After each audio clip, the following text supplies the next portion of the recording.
urebe ikiriri ukuntu kingana urebe umuvuduko bari bari kugenda urebe noneho ukuntu baba barimo bagenda barabashyikira noneho ntabyemeye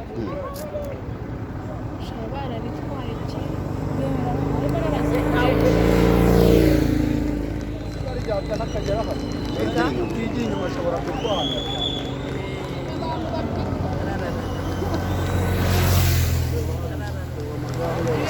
umuvuduko ariko yari hagati